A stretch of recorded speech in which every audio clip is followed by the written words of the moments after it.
बिस्मिल्लाहिर्रहमानिर्रहीम। अस्सलामुअलैकुम दोस्तों, आज का हमारा मौजू है मगरबी मुल्कों की तल्ख हकीकत। मगरब के तकरीबन सभी ममालिक इंतहाई खूबसूरत और दिलकश हैं। यहाँ की खूबसूरत वादियाँ, पहाड़ जो कभी बर्फ़ की चादर ओढ़ लेते हैं तो कभी हरियाली की खुशबू से नहा जाते हैं। खूबसूरत इमारतें, साफ़ सुथरे रास्ते, हर जगह खुशबू और हरियाली जो इंसान को अपने हसार में ले ले। मगर ऐसा नहीं कि यह सब कुछ पाकिस्तान में ना हो। फ़र्क सिर्फ ये है कि यूरोप और मगरबी मुल्कों के लोग सफाई का ख़ास ख्याल रखते हैं और सजावट को अहमियत देते हैं, और हुकूमत भी मुल्क और अवाम की फलाह बहबूद के लिए हमेशा गामजन नज़र आती है। मगरबी मुल्कों के साथ कुछ तल्ख हकीकतें भी वाबस्ता हैं।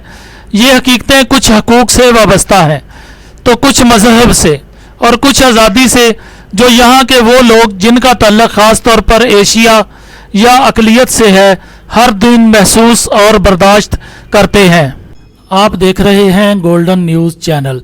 बराए मेहरबानी वीडियो को लाइक करें, शेयर करें और कमेंट्स बॉक्स में अपनी राय का इजहार करें, और चैनल को सब्सक्राइब करें और बेल आइकन पर क्लिक करें ताकि हमारी आने वाली तमाम वीडियोस आप बाकायदगी से देख सकें। सबसे तकलीफ़देह हकीकत तो ये है कि जब आप अपने मज़हब पर उठने वाली उंगली को रोक ना पाएँ, मगर बहुत कम लोग ही हैं जो सरेआम किसी के मज़हब पर तनकीद करते हैं।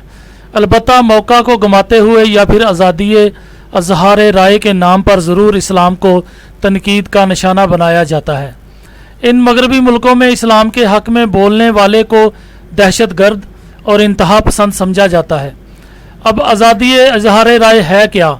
इसका मतलब है कि आप किसी भी चीज़ या मसला पर अपने दिल की बात खुलकर बोल सकते हैं, मगर इसके साथ साथ नस्ल परस्ती के असूलों का भी ख्याल रखा जाएगा।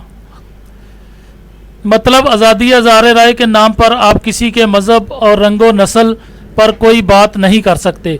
मगर अफसोस कई मगरबी ममालिक में इस्लाम, प्यारे नबी आका सल्लल्लाहु अलैहि वसल्लम और कुरान शरीफ को लेकर अक्सर नाजेबा अल्फाज और नाजेबा तस्वीर बनाई जाती हैं, और यहाँ की हुकूमतें इन नाजेबा चीज़ों की हमायत भी करती हैं। आजकल इसकी मिसाल फ़्रांस में हमें वाज़े नज़र आती है। फ़्रांस में इस वक्त 60 लाख से ज़्यादा मुसलमान रहते हैं, यानी सबसे बड़ी अक़लियत, और इसी अक़लियत को दबाने के लिए वहाँ की हुकूमत ने हिजाब पर पाबंदी लगाई है। वहाँ के वज़ीर आज़म भी आज़ादी इज़हार राय के नाम पर बोलते हुए तो बहुत ज़्यादा नज़र आते हैं, मगर जब बात मुसलमानों के हकूक़ की होती है तो हमेशा खामोश नज़र आते हैं। कुछ ऐसा ही हमें नज़र आया जब फ़्रांस में हमारे नबी करीम सल्लल्लाहु अलैहि वसल्लम के तौहीन अमेज़ खाके बनाकर ना सिर्फ मुसलमानों के दिलों को दुखाया गया, बल्कि मुसलमानों में इश्ताल पैदा करने की भी कोशिश की गई। ताहम मुसलमान इन तौहीन अमेज़ खाकों को देख कर गुस्से में आ जाएं और इश्ताल में कोई गलत कदम उठाएं, बल्कि मुसलमानों में इश्ताल पैदा करने की भी बहुत ज़्यादा और भी कोशिशें की गई, और फिर इनको मौका मिल जाए इस्लाम को दहशत गर्दी से मिलाने का, और ऐसा ही कुछ हमें देखने को भी मिला है। अब फ्रांस में एक नया कानून पेश किया जा रहा है जिसके तहत कोई भी न्यूज़ रिपोर्टर पुलिस ऑफिसर की तस्वीर अपने चैनल या अखबार में नहीं लगा सकता, और अगर किसी ने इसकी खिलाफ वर्जी की तो उसको 1 साल कैद या फिर 20,000 यूरो का जुर्माना लगाया जाएगा। इस कानून में आज़ादी इज़हार राय के मकसद ही को ख़त्म कर दिया गया, मगर फिर भी मगरबी ममालिक इस पर खामोश दिखाई देते हैं। इसी तरह इंग्लैंड में भी आप मलका का मजाक उड़ा भी नहीं सकते और खाके भी बनाकर नहीं पेश कर सकते। अगर मजाक उड़ाया तो आपको जुर्माना देना होगा, मगर प्यारे नबी सल्लल्लाहु अलैहि वसल्लम का मजाक उड़ा भी सकते हैं और खाके भी बनाकर मुसलमानों को ज़ख्म भी दे सकते हैं, क्योंकि आज़ादी इज़हार राय है। और अगर इस वजह से मुसलमान गुस्से में आते हैं तो उनको मौका मिल जाता है इस्लाम को दहशत गर्दी से मिलाने का, जिसकी वजह से यूरोप में रहने वाले मुसलमानों की मुश्किलात में और इजाफा होता है। वैसे ही अपने मुल्क और रिश्तेदारों से दूर रहने का दुख और आजमाइश अपनी जगह। अब जब घर से निकलो तो हर दूसरा शख्स मुसलमानों को खुदकश बमबार समझता है। मसाजिद बंद कर दी जाती हैं या इन पर बेजा पुलिस तैनात कर दी जाती है, जो हर नमाजी को दहशत गर्द की नज़र से देखते हैं اور ان کی تلاشی بھی لیتے ہیں، یہی رویہ شاپنگ سینٹرز، ٹرین اسٹیشنز اور دوسری اہم عمارتوں کے باہر بھی مسلمانوں کے ساتھ پیش کیا جاتا ہے۔ دوسری تلخ حقیقت یہاں کی نسل پرستی ہے۔ اب سے 30-40 سال پہلے نسل پرستی عام اسکولوں سے لے کر خاص اسکولوں تک اور دفاتر سے لے کر ہر ادارے میں کھلے عام نظر آتی تھی۔ اس دور میں مغربی دنیا کے لوگ رنگ و نسل اور مذہب کو بہت سنجیدگی سے لیتے تھے۔ مثلا گورا رنگ اور اعلیٰ نسل اور دولت پرستی کا غبار تو ہٹا، مگر اب بھی کئی ایسی چیزوں اور جگہوں پر نسل پرستی دیکھی جا سکتی ہے۔ جیسے ان ملکوں کی پارلیمنٹ میں چند ایشین لوگ ہی نظر آئیں گے، یہی حال یہاں کی کمپنیوں کا بھی ہے۔ جتنی بڑی اور سینئر پوسٹ ہو، آپ کو ایشین خصوصاً مسلمان کم ہی نظر آئیں گے یا پھر نظر ہی نہیں آئیں گے۔ اس کی ایک وجہ یہ ہے کہ مسلمان نہ تو شراب پیتے ہیں اور نہ ہی شراب خانے جانا پسند کرتے ہیں۔ ان کے اکثر داڑھی بھی ہوتی ہے اور نماز بھی پابندی سے پڑھتے ہیں، جبکہ ایشین اگر ہندو ہے یا چائنیز ہے تو ان اداروں میں پھر بھی اپنی تھوڑی بہت جگہ بنا لیتے ہیں، کیونکہ ان لوگوں کو شراب پینے اور شراب خانے جانے میں بھی کوئی مسئلہ نہیں تھا۔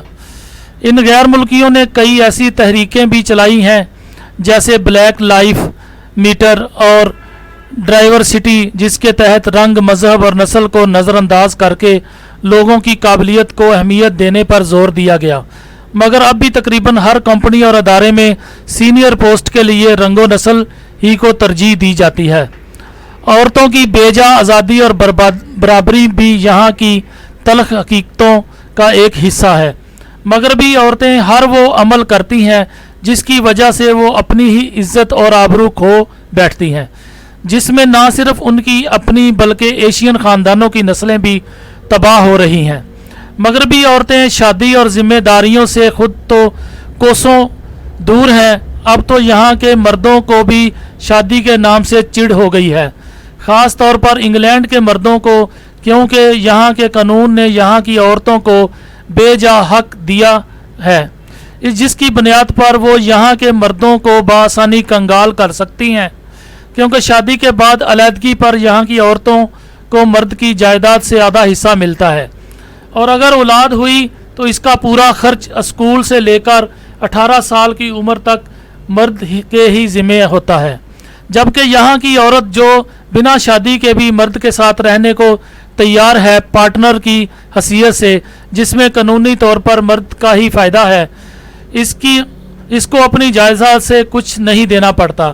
اب سوال یہ ہے کہ مغربی ملکوں کے مرد شادی کیوں کریں، اور سوال یہ بھی ہے کہ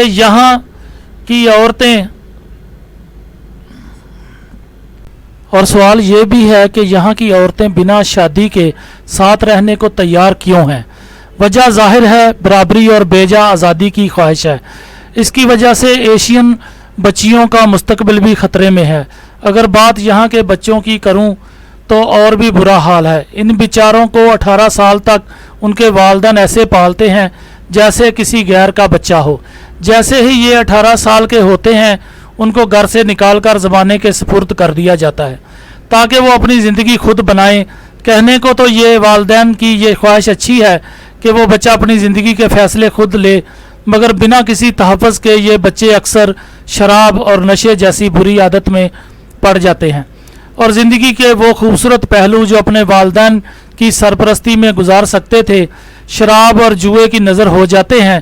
کہنے کو تو یہ آزادی ہے، اور اب بچہ اور والدین آزادی کی زندگی اپنے لیے گزار سکتے ہیں، مگر نہ تو ماں باپ اولاد کی کسی خوشی اور غم میں سہارا بنتے ہیں اور نہ ہی اولاد ماں باپ کے بڑھاپے کا سہارا بنتی ہے۔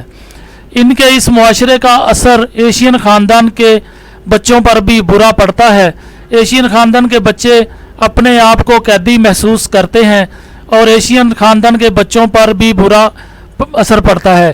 جب خاندان اپنے گھر کو جوڑ کر رکھنے کی کوشش کرتا ہے تو یہاں کے لوگ ظالم اور جاہل کا خطاب دیتے ہیں۔